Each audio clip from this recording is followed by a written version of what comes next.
చంద్రబాబు కుర్చీని మడతబెట్టేశారు నారా భువనేశ్వరి. బాబు ఈ 35 ఏళ్లలో కుప్పంలో పీకింది ఏమీ లేదని ఇక నేను చేస్తానంటూ బయలుదేరారు. చంద్రబాబు ఓటమి ఖాయమైన వేళ కుప్పంలో నిలబడతానని ముందుకొచ్చిన నారా భువనేశ్వరి వ్యాఖ్యలు వైరల్ అవుతున్నాయి.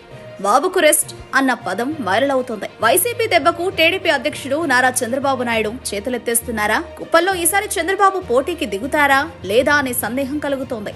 ఆయన సతీమణి నారా భువనేశ్వరి మాటలు ఆ సందేహం కలగడానికి కారణమయ్యాయి.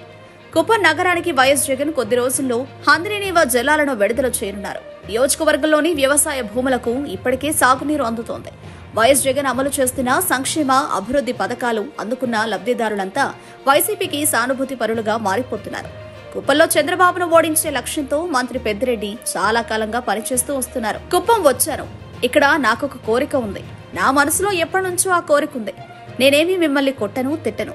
35 ఏళ్లుగా చంద్రబాబు కుప్పం ఎమ్మెల్యేగా ఉన్నారు. ఇప్పుడు నాకొక కోరిక ఉంది.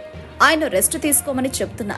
నేనే ఇక్కడి నుంచి పోటీ చేద్దామని అనుకుంటున్నా అని సభకు వచ్చిన వారిని ఉద్దేశించి నారా భువనేశ్వరి అన్నారు. అయితే తాను సరదాగా ఆ మాటలు అన్నానని, తాను రాజకీయాలకు దూరంగా ఉంటానని భువనేశ్వరి అన్నట్లు కూడా మీడియాలో వార్తలు వచ్చాయి. అయితే భువనేశ్వరి సరదాగానే ఆ మాటలు అన్నారా? దాంట్లో మతలబు ఏమైనా ఉందా అనే అనుమానాలు కలుగుతున్నాయి. ఓ ప్రకటన చేసి ప్రజల నాడిని పట్టుకోవడానికి చంద్రబాబు ప్రయత్నాలు చేస్తుంటారు.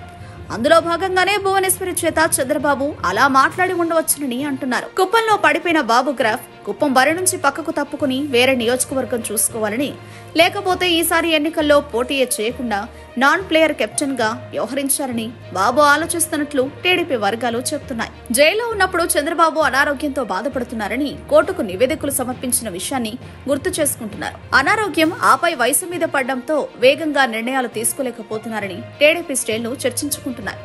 ఈ పరిస్థితిలో చంద్రబాబు తప్పుకోవడమే మేలని ఆ పార్టీ శ్రేణులు అభిప్రాయం వ్యక్తం చేస్తున్నాయి. కుప్పంలో పోటీ చేసి ఓడిపోతే మొదటికే మోసం వస్తుందనే భయంతో భార్యతో చెప్పించారని, ఆ తర్వాత పార్టీతో ప్రకటన చేయించే ఆలోచనలో ఉన్నట్లు పార్టీ నాయకులు చెబుతున్నారు. నారా భువనేశ్వరి చేసిన ప్రకటనతో చంద్రబాబు వచ్చే ఎన్నికల్లో అస్త్ర సన్యాసం చేస్తారని సొంత జిల్లాలో పెద్ద ఎత్తున ప్రచారం జరుగుతోంది.